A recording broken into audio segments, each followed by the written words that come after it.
la primera tecnología que desarrollamos es el screening, una herramienta rápida para poder detectar en qué estado está tu oído. Si está en estado normal, entonces no tienes que hacer nada. Si está en estado anormal, tienes que ir a visitar urgentemente a un otorrino, y si tienes un tapón de cera, lo más probable es que tengas que igual visitar a un médico general o un otorrino para que te lo puedan sacar.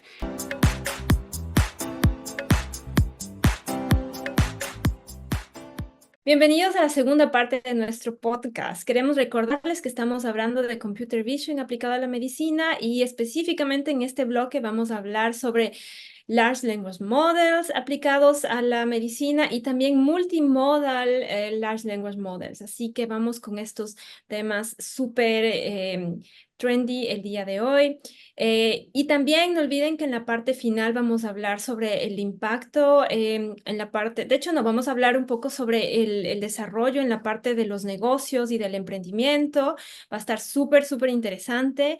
Después vamos a hablar un poquito sobre el impacto en la sociedad y vamos a terminar con cuáles son las predicciones de nuestra querida invitada sobre su área en inteligencia artificial. Así que no se lo pierdan y esperamos que lo disfruten. Ok. Vamos con con la parte del proyecto de multimodal. No sé si nos puedes comentar en general de qué se trata este proyecto, hacernos como un tipo un overview, un resumen de qué se trata esta parte.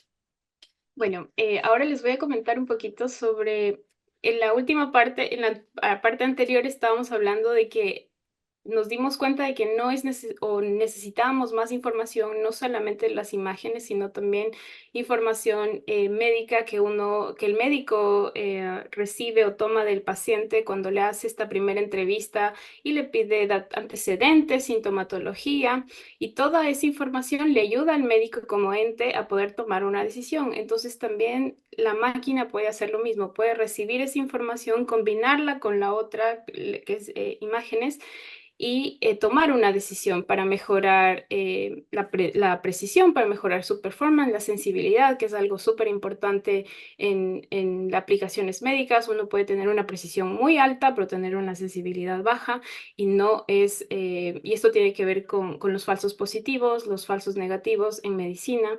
Entonces, es súper importante que el modelo tenga muy buen rendimiento a todo este nivel.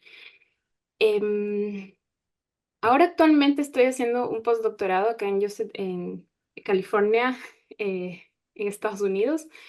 Y acá empezamos a trabajar con un proyecto súper interesante en radiología para el diagnóstico y tratamiento de cáncer de hígado. Eh, y acá las cosas marchan mucho más rápido y ya están trabajando a full con modelos multimodales desde el inicio.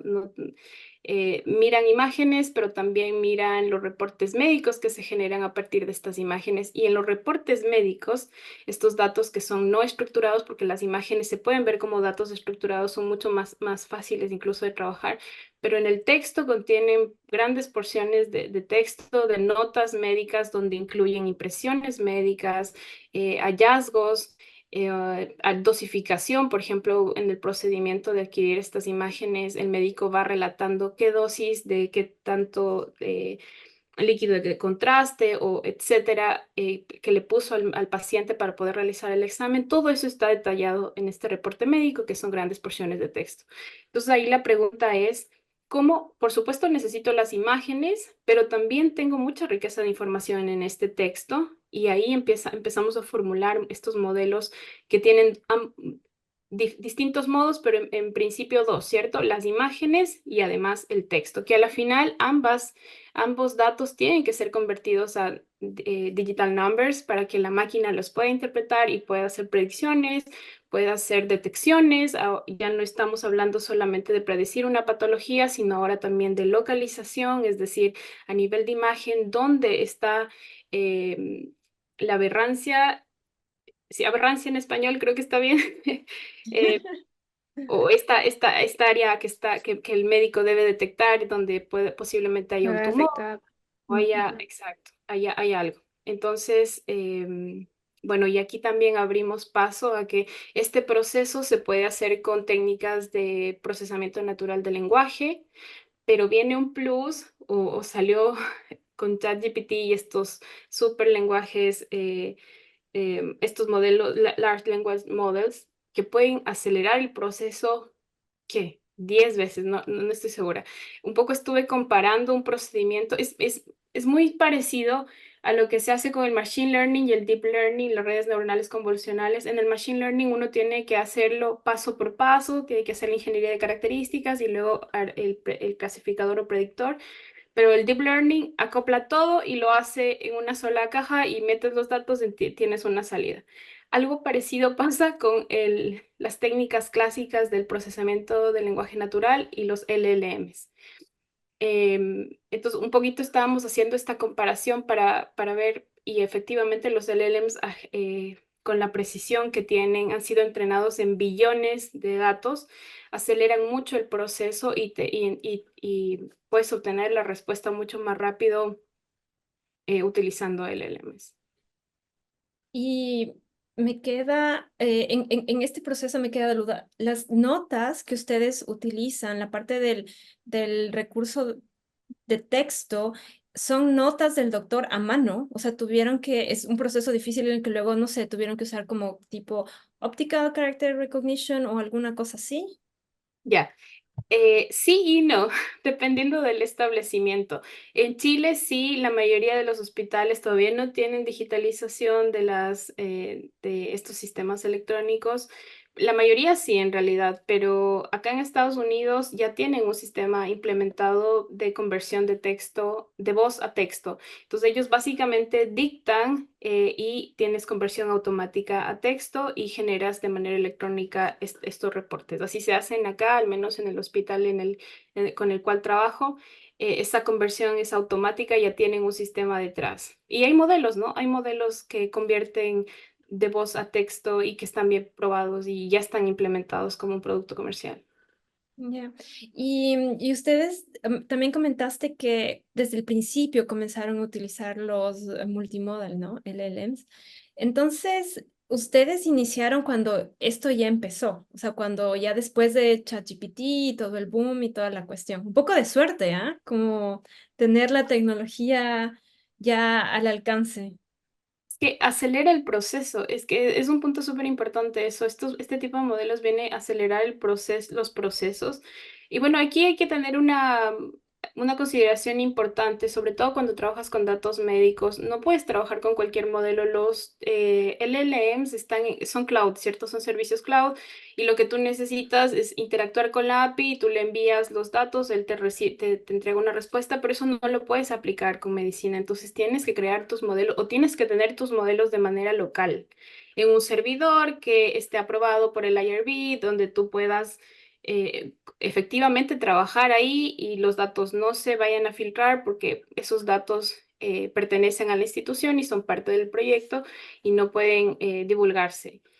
Entonces, Mm. en nuestro caso en particular, sí, por supuesto, los LLM salieron perfecto, fue una maravillosa, pero tuvimos que esperar a que pudieran haber los open source y tú pudieras construir estos modelitos o tener estos modelitos en tu servidor de manera local y ahí sí trabajar súper seguro sin enviar estos datos a la nube, porque no lo puedes hacer. Entonces, sí, Oh.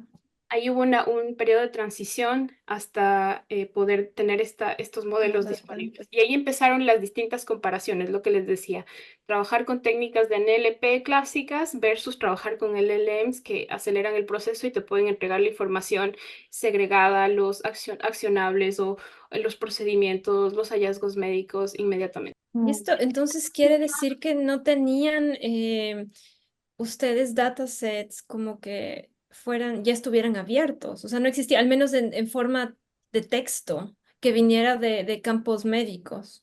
Hay algo, no, en radiología en particular, y de hecho pienso que en radiología en particular es un área bien explorada desde siempre con inteligencia artificial. Entonces sí hay datos médicos y se pueden probar perfecto, Pero bueno, en mi caso en particular estoy trabajando para una aplicación que va a implementarse en el hospital. Entonces, el dataset que se construye tiene que tener, y ahí bueno, entra algún tema estadístico, ¿cierto? Tú necesitas datos que representen a tu población, necesitas...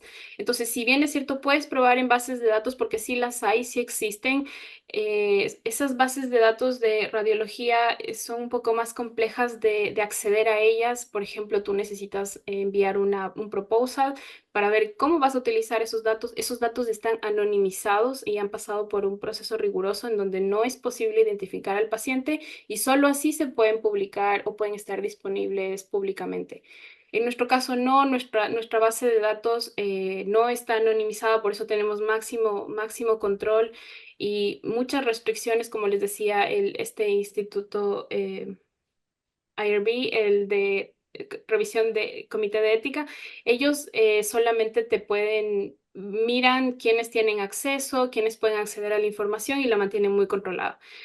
Si quisieras probarlo de manera quizá para más educativa, sí lo puedes hacer, puedes acceder a estas bases de datos, hay que enviar un proposal, tu PI o el profesor principal tiene que avalar esa propuesta para utilización de esos datos y demás.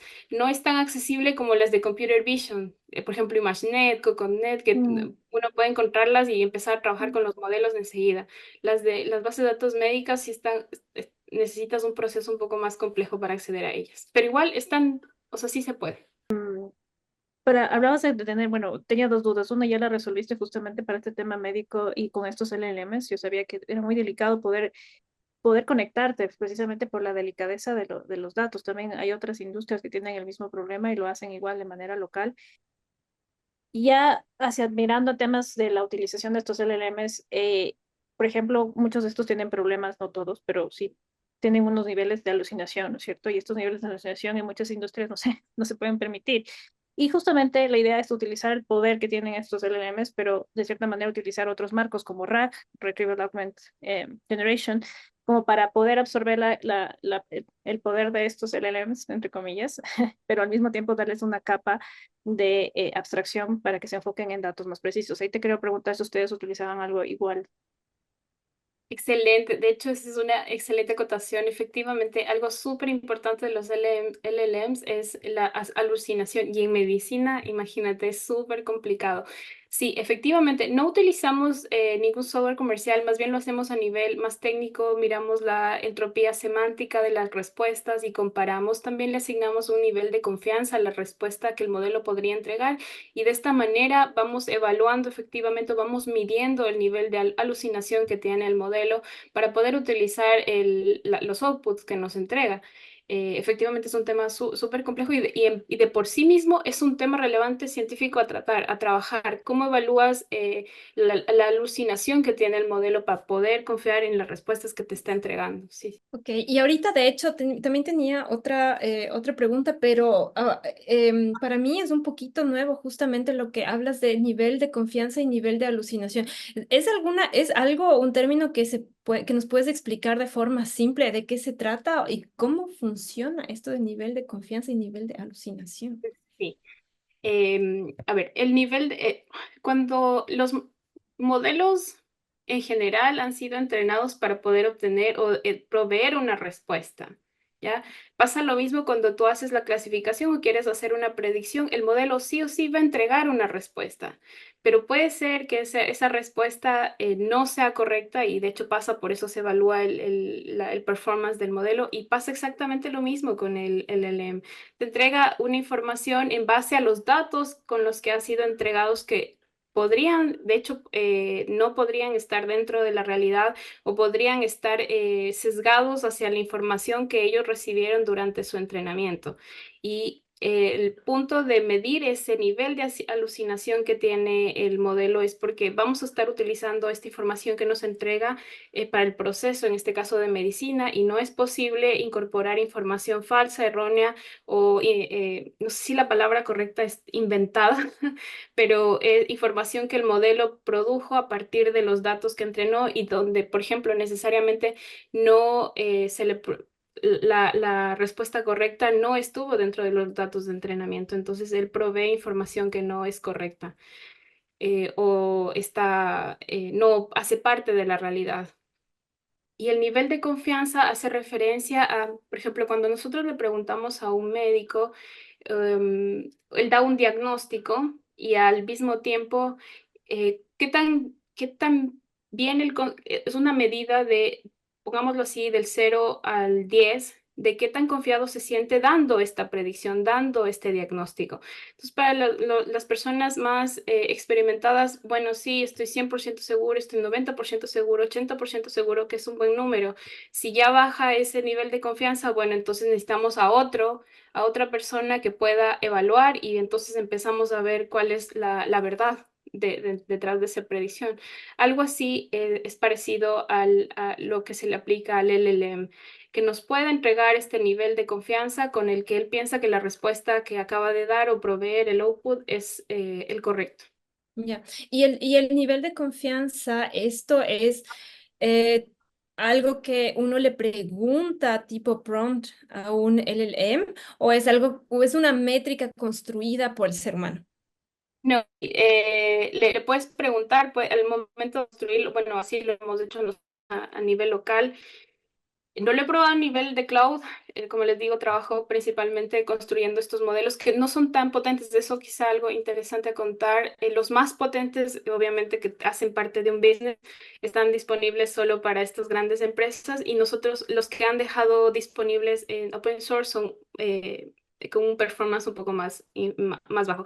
Pero dado que son open source, podemos hacer todas estas cosas como por ejemplo a nivel de prompt consultar o pedir que nos envíe también su nivel de confianza dentro de la respuesta que está otorgando, dentro del output que está obteniendo.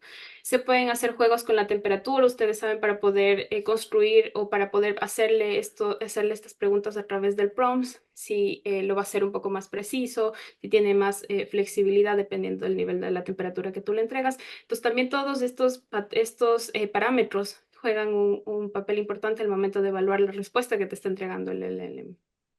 Para mí es increíble porque, o sea, de cierta manera pienso que si es que un LLM alucina, ¿verdad? Y tú también le estás preguntando que dé un nivel de confianza, ¿sabes? No sé qué tan, qué tan confiable, como su Sí, nombre lo indica, es, ¿no? totalmente. De hecho, este es un tema súper, súper hot, trending. Lo hemos estado discutiendo en el grupo de investigación y está planteada de por sí mismo una investigación detrás de eso. ¿Cómo evalúas de una forma más objetiva las respuestas que te está entregando el LLM? Y hay mucho detrás. Ahí, como les mencionaba, esto de de la entropía semántica para poder mirar efectivamente, porque tú necesitas un gold estándar sí o sí para poder evaluarlos. Entonces tú tienes la información que te entrega el médico, en mi caso, en esta aplicación, versus lo que te entrega la LLM y tú puedes analizar o puedes puntuar esas respuestas y entonces empezar a ver efectivamente si puedes confiar en el nivel que te está entregando el LLM o no está efectivamente alucinando y es poco confiable. Ok, súper bien. Gracias, Michelle. Yo creo que solamente me queda, si es que tengo tiempo, la última pregunta, y es solamente para que nuestros oyentes puedan visualizar un poquito, tal vez el pipeline, ¿no? De este, si es que se podría decir clasificador o predictor de cáncer de hígado, ¿verdad? O sea, ¿cómo más o menos luce así de forma rápida y en general, cómo luce tu input? Más o menos igual la estructura del clasificador o predictor y cuál es esta predicción, cómo luce, que es como cáncer sí o cáncer no o algo así. Ya. Eh, no, no, lastimosamente no tengo ahora mismo un esquema porque es un trabajo en proceso, ¿cierto? Así que no tenemos mucho publicado. Este tema también es muy nuevo, así que igual. Pero bueno, sí, el punto es que nosotros introducimos a nuestro modelo distintos tipos de datos. En primera instancia están imágenes que vienen o son secuencias de imágenes, podríamos decirlo así, un video eh, del sistema vascular de la persona y en particular para detectar patologías o aberrancias a nivel del hígado. Entonces miramos las venas o los vasos sanguíneos hay distintas técnicas ahí para poder mirar. La que nosotros estamos utilizando, con las que nosotros estamos trabajando, es inyectar un líquido de contraste y poder obtener las imágenes a medida que las venitas como que se van iluminando. Entonces, tenemos esas imágenes que están en un formato especial del área médica. Este es un tipo de datos con los que alimentamos la red, y también tenemos los datos de texto en donde empezamos a sacar cierta información. Les mencionaba algunos hallazgos médicos y hacemos un contraste. Pues lo que buscamos es comparar tanto las imágenes con el texto para ver si es que la estructura vascular existen problemas en los vasos sanguíneos, por ejemplo, que hayan estenosis, que son básicamente el estrechamiento de los vasos sanguíneos que podría conducir a problemas cardíacos, ¿cierto? Etcétera. O también si es que existen injuries en los, se traduce como, no sé, como si hay algún tipo de lesión, exacto, algún tipo de lesión en el vaso sanguíneo, que exista sangrado, por ejemplo, eso es súper importante. Entonces, tratar de ubicar el área en donde existe algún tipo de esta anormalidad dentro de la imagen o del sistema vascular. Ok, perfecto. Y entonces la clasificación al final va a ser en si la persona tiene cáncer o no tiene cáncer. No tanto, como les decía al inicio, no es tanta clasificación, sino más detección. Es decir, en la imagen tú Ubicar. intentas detectar, ubicar, Ah, ok. localizar el punto donde está este problema, tienes este problema, porque esto le sirve después, quizá importante para dar contexto. Una vez que se crea el mapa vascular de la persona, luego si es que se detectó alguna anormalidad, el tratamiento es a través de partículas radioactivas para tratar el cáncer. Entonces, Wow. lo que se hace es utilizar ese mapa para que el médico pueda inyectar estas partículas Y90, que son partículas radioactivas, para poder atacar estas células o áreas cancerosas. Entonces, Oh, ok. por eso es importante la localización, ya no tanto la clasificación a nivel de si tiene o no cáncer, sino la localización, en qué área necesito aplicar de manera precisa estas partículas, porque de no hacerlo correctamente estarías también matando tejido que es sano. Y eso podría, de hecho, conducir hay estadísticas, podría conducir a desenlaces fatales, incluidas la muerte, ¿cierto? Entonces es súper importante, es súper relevante. Quizá en otra oportunidad podemos profundizar un poco más.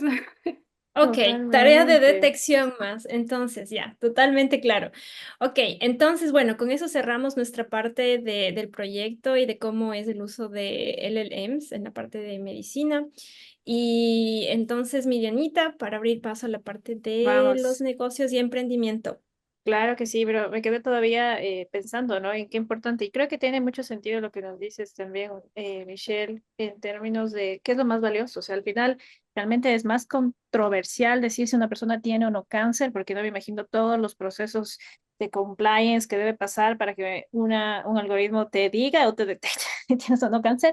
Es más valioso que te detecte qué partícula o qué células necesitan tratamiento, de tal manera, que es algo que hemos escuchado también, ¿no? En casos como fibrosis, por ejemplo, que también pasa con el tema de los pulmones. Bueno, súper importante, y ahora vamos a irnos a otra área que de verdad es fascinante porque tenemos tanta tela que cortar con nuestra speaker de hoy. De verdad, Michelle, gracias por eso, porque no solamente eres especialista, doctora en electrónica con especialidad en medicina y nos estás tratando toda la parte técnica, sino también estás involucrada en las startups, y en las startups justamente tienes una que se llama Simbiótica. Así que empecemos para que nos cuentes qué hace Simbiótica, cómo empezó esta startup, qué hizo que empezaras con esta startup, y con eso quizás ya tengo demasiada tela que cortar. Muchas gracias, Janita. A mí me emociona mucho hablar de este tema porque me sacó completamente de mi zona de confort. Yo siempre he estado trabajando en el laboratorio, mirando toda la parte técnica, y de repente la tecnología en otorrino que se desarrolló en Chile empieza a tomar relevancia. Como les mencionaba en el capítulo anterior, ganó algunos premios a nivel nacional de innovación.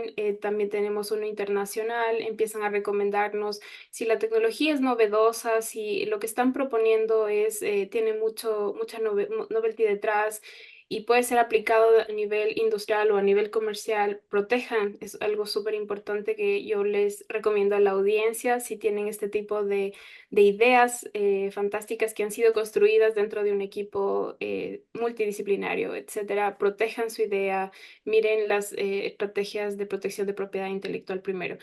Y así partimos. Luego, Chile además es un país muy interesante porque ha invertido mucho en innovación, creen mucho, primero en investigación y ahora desde hace un par de años están trabajando mucho en poder potenciar a empresas de base científico-tecnológica que tengan productos así tecnológicos, innovadores, que puedan dar una solución real, que puedan convertirse en un emprendimiento, que puedan llevar el producto a la sociedad. Entonces, así parte. Teníamos la suerte de estar en un ecosistema, como les digo, muy enriquecido por esto, empujando a todos los alumnos de pregrado, de posgrado, para que puedan salir con estas ideas y las puedan convertir en realidad. Y así partió la idea. Recuerdo haber tenido una reunión y me decían, bueno, vamos a hacer esta empresa. Y yo les decía, no tengo ni idea de cómo se hace una empresa, no tengo ni la más mínima idea. ¿Qué vamos a empezar haciendo? Estoy haciendo mi doctorado, estaba a la mitad de mi doctorado sacando los artículos, no tenía ni tiempo, les decía, no, o sea, no, confía, confía, sí podemos, sí podemos. Y así partió, empezamos primero viendo el funding, nosotros éramos estudiantes, becados, no teníamos funding, así que lo que hicimos fue primero empezar a hacer una búsqueda, incubadoras, opciones de financiamiento, y lo primerito, enmarcar todo nuestro proyecto en un formato que sea bien entendible para la gente que no es experta técnicamente, pero que tiene la posibilidad de darte financiamiento. Entonces ahí el lenguaje cambia mucho, ¿cierto? ¿Cuál es tu solución? ¿Cuál es tu problema? ¿Cuál es tu solución? ¿Cuánto cuesta? Tu roadmap de productos, ¿cierto? Y así empezamos. Em, entonces fueron 6 meses de estar postulando, de empezar a ver, sacarlo de paper. Yo me acuerdo que la primera postulación era como un paper, para mí era un paper, porque es lo que conocía. Entonces para mí era un paper y mucha gente, recuerdo, en la universidad también había mucha ayuda, mucho apoyo. Me decía, no, no te entiendo, o sea, sí, está perfecto y se ve súper bien los números, el 90%, 95%, pero lo demás necesitas pulirlo porque no es, un científico no te lo va a revisar, lo va a hacer otro board, otro tipo de gente.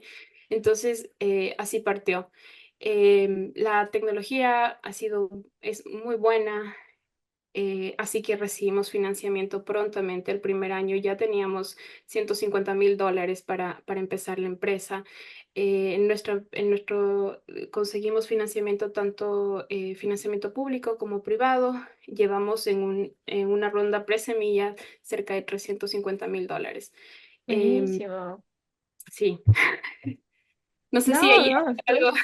no, a mí me parece estupendo. Tal vez ahí, o sea, primero que genial y felicidades. Estoy segura que todas las personas que te están escuchando, Michelle, están preguntando también, cuéntanos un poco más del producto, o sea, cuál, al final de todas las cosas que hablábamos, ¿con cuál se fueron para Sintética?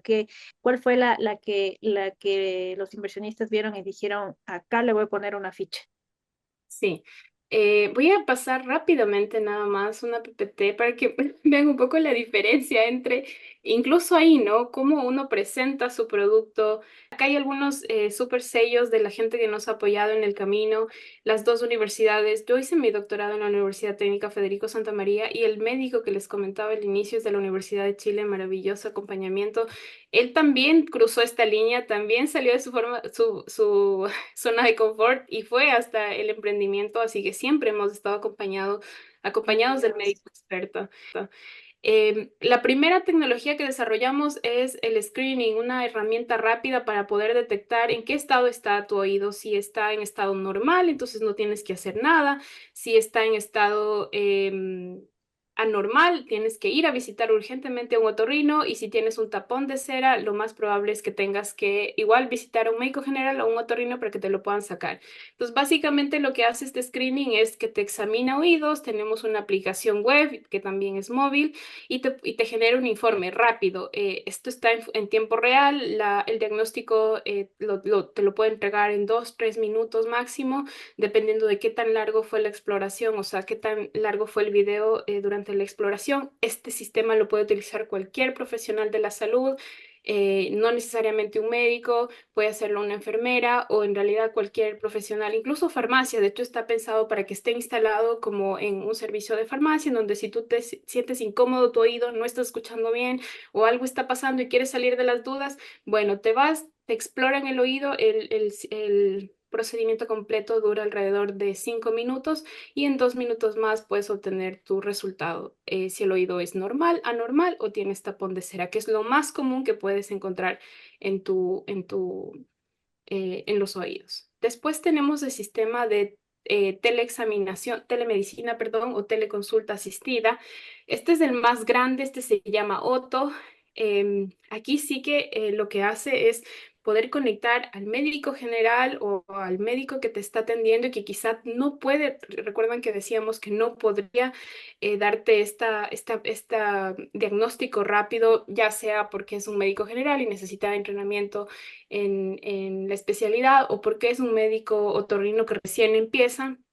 Mm. Entonces, esta persona lo que hace es tomarte el examen en determinado punto y enviarlo de manera telemática y asincrónica al especialista. Entonces, esta herramienta conecta súper rápido el médico remoto, ¿cierto? Que está en alguna comunidad lejana y que no puede acceder presencialmente al médico especialista, que se puede encontrar en la región central, como la metropolitana o incluso en otro país. Lo interesante de aquí es que este sistema se extendió ya no solamente a oídos, sino también a nariz y boca, y entonces estamos entregando un sistema integral de otorrinolaringológico. Ya no solamente nos concentramos en oídos, sino que también trabajamos con nariz y boca. Aquí está. Ya El le doctor. hice spoiler. Sí, ahora le voy a mandar el video y le voy a decir, mira, eres famoso. Oh, qué bien. Es- Él es el que nos contabas, ¿no es cierto? De Sí, la él universidad. es el que nos ha acompañado durante todo este trayecto y desde el inicio quien confió en que si no lo hacíamos nosotros, alguien más lo iba a hacer. Wow. Bueno, y aquí un poquito más como para hacer, pero esto es importante. Ujú. Hemos hecho 4 ya validaciones clínicas en diferentes estudios, en diferentes hospitales y clínicas también a nivel de Chile. Por ahora solamente estamos en Chile, pero la idea es poder expandirnos a otros países en Latinoamérica. Tenemos médicos co-desarrolladores, no lo hacemos, ya creció mucho, ¿cierto? Ya no estamos solamente los computer scientists detrás, sino que ya hay muchos más médicos confiando en nosotros y queriendo adoptar la tecnología. Qué Eso es. bien. No, excelente, Michelle, y maravilloso porque un poco tal vez en el paso de esta trayectoria, por ahí pasé a hacer eh, inversión para startups de salud y tener a un board de médicos era difícil porque no todos los doctores o médicos o especialistas querían entrar en el mundo del emprendimiento o peor aún, respaldar. Y a ver ahora tantos doctores en tu board, de verdad te felicito porque sé que es todo el trabajo que ustedes están haciendo y maravilloso también lo que han logrado.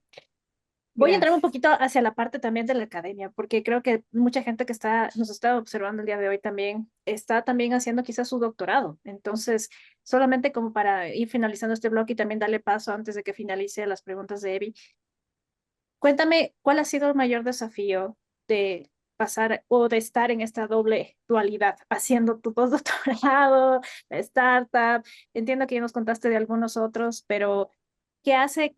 ¿Cuál es ese desafío y qué hace que te quedes también en el tema del startup?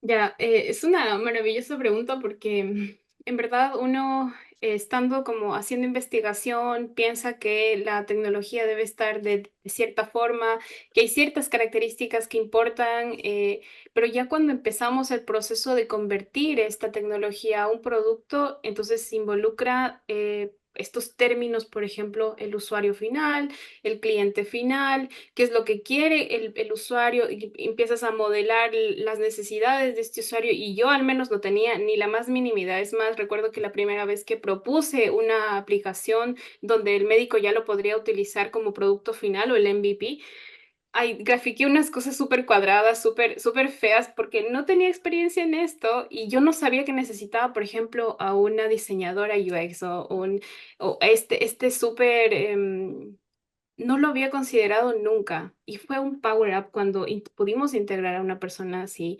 a la product manager también. O sea, ellas se encargan de mirar, porque puede ser que la tecnología sea muy linda en papel y también en el performance, pero si no está, es fácil de utilizar, no es amigable, no te engancha, el usuario no lo va a utilizar, o sea, simplemente o tiene muchos errores o muchos botones, quizá es muy complicada, no lo va a utilizar, no lo va a querer comprar. Entonces, aprender de todos estos perfiles, poder trabajar con ellos.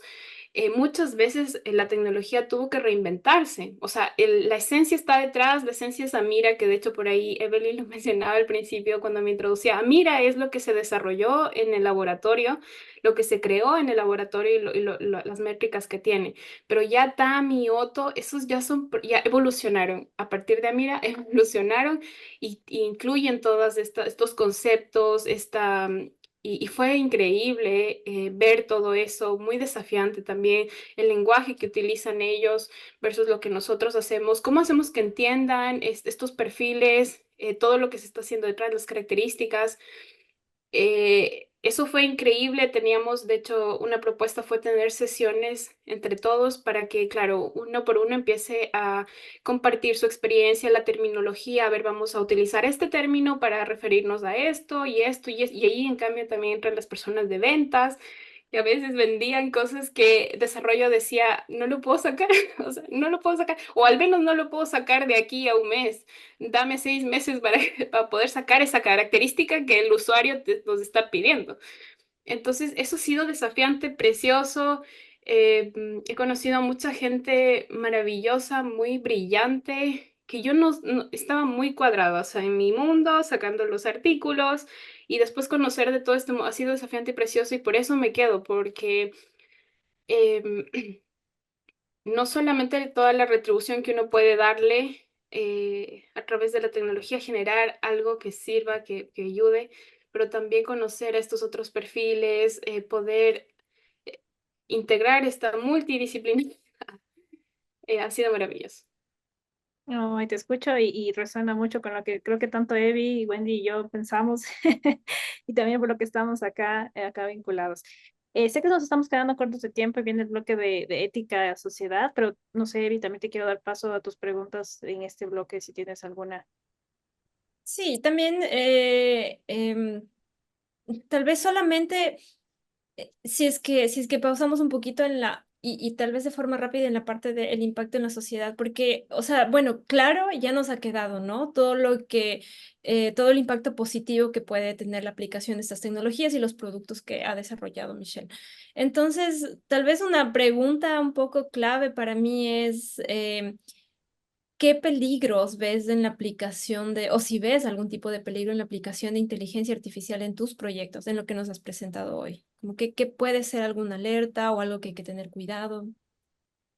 Hay un tema súper importante y que de hecho no sé si lo vamos a topar un poquito más a fondo en tema de ética, pero el tema de la ética en la inteligencia artificial es fundamental. Es un tema nuevo o relativamente nuevo porque antes no se conocía tanto la inteligencia artificial y no sabíamos un poco, o a la manera general, ¿cierto? El público en general no lo sabía, pero el tema de los datos, por ejemplo, en nuestra base, en los distintos proyectos que tenemos, es cómo incluimos suficiente cantidad de datos para no sesgar nuestros resultados, para que no exista algún tipo de discriminación, para poder tener una representación de mujeres, hombres, incluso aunque pareciera insignificante y pareciera que no va a afectar tanto nuestros resultados. Al momento de hacer el protocolo del estudio, es importantísimo ver todo esto para no tener sesgos en nuestras bases de datos que pudieran afectar los resultados. Entonces sí, es importantísimo eso. Por supuesto, el tema de tener siempre la validación del médico experto. Uno no puede presentar resultados, imposible presentar un producto, por ejemplo, que vaya a ser utilizado por la sociedad sin que exista una validación clínica detrás. Está bien tener la validación técnica porque así se construyen el proceso de construcción del modelo, se entrena, se valida, pero necesitamos una validación clínica que están... qué está entregando nuestros datos y cómo podemos estar seguros de que lo que nos está entregando está bien. Es otro tema súper importante y algo que también siempre trabajamos, la interpretabilidad, que no podríamos entregar resultados sin saber qué es lo que está pasando detrás en el modelo. Eso desde mi perspectiva, sí hay mucha gente que ha tenido resistencia por utilizar la tecnología porque piensan que esto les va a reemplazar o va con esto ya no van a tener quizá el tema de recursos humanos, se va a disminuir, no sé. Pero a la final el punto es que no te reemplaza, lo trabajamos mucho, no te reemplaza, sino que te ayuda, te potencia, te mejora. Eso. Ya, muy lindo. Entonces vamos con la parte final de nuestra entrevista y es, de hecho, la adivinación del futuro. ¿Qué es lo que tú pronosticas para dentro de, digamos, unos 5 años en el campo de la inteligencia artificial aplicada a la medicina, aplicada a tus proyectos? ¿Cómo lo ves? He estado pensando, y de hecho es súper coincidencial que lo quería mencionar y me parece que este es el espacio perfecto para hacerlo. He visto que existe una evolución bien importante, rápida. No sé si todos están, no sé si de hecho no lo he leído, es solamente porque lo he visto. Yo creo que en el futuro vamos a tener nuevas carreras, nuevas profesiones, en donde ya no exista solo el médico que trabaja solo en medicina o el computer scientist que solo trabaja en computer scientist. Estaba empezando o pienso que van a haber carreras, formación multidisciplinaria, ¿ya? Pienso que de hecho conozco un único caso de un médico acá en Estados Unidos, él sí ya tiene, es médico cirujano, pero también tiene un PhD en Computer Scientist.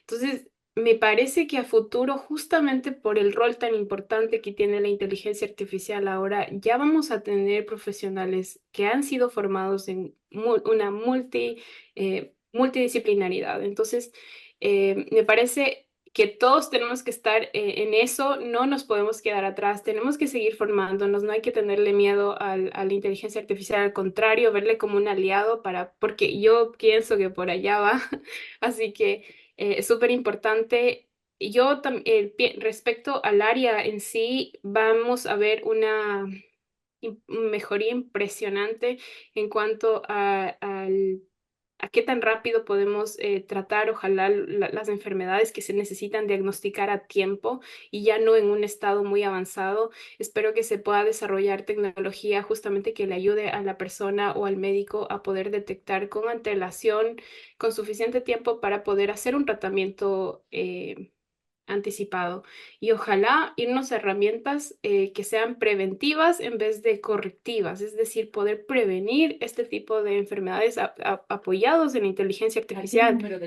Yo pienso que vamos hacia allá en cuanto a la multidisciplinaridad en la educación, al desarrollo de tecnologías preventivas que puedan anticipar mucho antes de antes de hacerlo de manera correctiva en cuanto al tratamiento diagnóstico de enfermedades súper complejas como el cáncer y también a la aceleración de los procesos. Ya con la inteligencia artificial uno puede acelerar el proceso, puede incluso ser más preciso y ojalá sea así. Súper bien. Muchísimas gracias, Michelle. Y entonces, nuestra última pregunta de esta entrevista es, y que por cierto nos deja nuestra anterior entrevistada, que es el juego que tenemos en este podcast, es cómo la inteligencia artificial ha cambiado tu vida cotidianamente.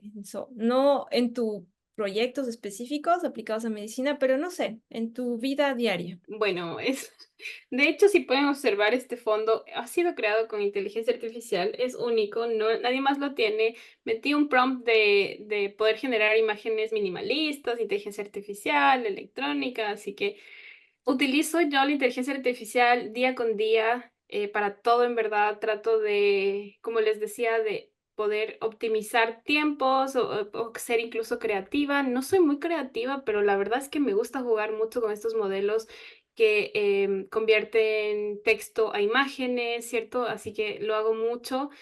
También el tema de organizar el día a día a través con ChatGPT, no sé, como trato de utilizarlo mucho en el día a día, está siempre presente Ahora hay algunas aplicaciones también que te sirven mucho y que están trabajando con recomendaciones de lugares, restaurantes, en base a tus búsquedas, a tus gustos. Todo eso detrás utiliza inteligencia artificial y lo utilizo en el día a día, sobre todo para optimizar tiempo y tener las mejores recomendaciones. Como un ejemplo es este background que lo generé para que sea medio único y que solo yo lo pueda tener en mis meetings. Lo hago con inteligencia artificial. Y para no tener problemas de copyright. Ahora se viene el video, ¿no? Que podemos generar porciones de video con inteligencia artificial. Sí. No sé qué podríamos hacer con eso. No, Yes. maravilloso. Ahí Exacto. nos queda Ok. la pregunta para la otra persona que venga también, Michelle. ¿Qué pregunta le Sí. dejarías? Es una pregunta que quizás es más específica de ChatGPT. Nos gusta mucho, está siempre de moda, ¿cierto? Em, no sé cómo ve a ChatGPT utilizándose en áreas como, no sé, quizá business o algún área diferente ahorita hemos hablado mucho de medicina, pero ¿cómo vemos aplicando ChatGPT a las distintas áreas como en negocios, por ejemplo? Que después vamos a tener una persona del área de negocios, que de hecho, para no hacerles el spoiler, está en la parte financiera en tarjetas de crédito, así que va a estar Wow. interesante. No se lo pierdan. No se lo pierdan. Y con eso entonces damos paso a la finalización de nuestro podcast del día de hoy. Sí, de verdad, siempre, yo creo que ya de por sí vamos a tener que hacer 3 episodios o 3 partes, porque siempre nos quedamos con muchas cosas, de verdad, Michelle, y muchísimas gracias por esa apertura. Pero hemos llegado al fin de esta entrevista. De nuevo, gracias, Michelle, por tu tiempo, por todo lo que nos has compartido, por todo lo que has hecho también, porque creo que lo que estás haciendo también muestra todo el potencial que se tiene, eh, no solamente como profesional, mujer, sino también en miras a que todas las personas que están en una línea muy técnica también puedan ver cómo pueden aplicarlo. Imagínense la historia de Michelle desde el inicio. Si no lo vieron, vayan a la parte 1 y no se pierdan. Y es justamente eso, ¿no? Esa maravilla de poder combinar esos talentos y poder combinar la tecnología en las múltiples áreas. Así que bueno, nada más decirles que espero que hayan disfrutado también este episodio y por supuesto que nos sigan en las redes sociales. Principalmente a Michelle está las redes sociales en la descripción, así que lo pueden ahí también a seguir a Michelle, seguir la conversación, hacerle preguntas, ¿por qué no? Y por supuesto nosotros también nos pueden seguir, también están nuestras redes sociales, pueden darnos un like a este video si les gustó y por supuesto suscribirse a los canales. Recuerden que tenemos tanto en YouTube como en Spotify, así que para quienes quieran ver las imágenes que nos compartió Michelle, lo pueden ver en YouTube, pero para quienes están escuchando por ahí, por Spotify, perdón, también lo van a poder escuchar y ver los detalles. También tenemos Instagram, así que compartan, síganos en las redes sociales y por favor sus sugerencias y comentarios siempre son bienvenidos. Sin más, con eso terminamos y hasta la próxima. Muchísimas gracias. Gracias a todas. Adiós. Chao.